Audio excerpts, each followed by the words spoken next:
सांगली जिल्हा परिषदेचे अध्यक्षपद राष्ट्रवादी काँग्रेस अजितदादा पवार पक्षाला द्या, नेत्यांच्या बैठकीत सांगली येथे निर्णय.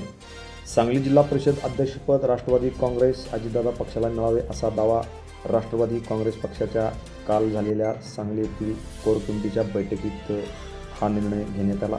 बैठकीच्या अध्यक्षस्थानी जिल्हाध्यक्ष शशिकांत भोसले पाटील होते.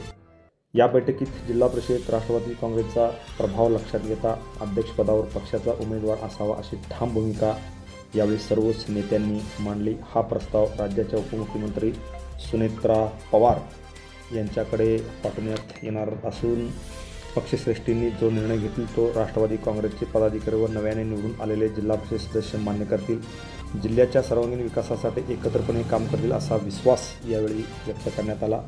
या बैठकीत माजी खासदार संजय काका पाटील, राष्ट्रवादी काँग्रेसचे प्रदेश उपाध्यक्ष व माजी मंत्री शिवाजीराव नाईक, जत तालुक्याचे माजी आमदार विलासराव जगताप, माजी आमदार राजेंद्र देशमुख, जिल्हाध्यक्ष निशिकांत भोसले पाटील, माजी सभापती तमनगौडा रवी पाटील, युवक काँग्रेसचे जिल्हाध्यक्ष अनिल पाटील, आटपाडीचे माजी सभापती हर्षवर्धन देशमुख यांच्यासह अनेक मान्यवर या बैठकीत खास करून उपस्थित होते.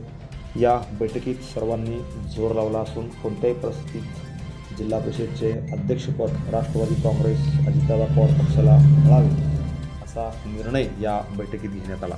Press the bell icon on the video and never miss another update.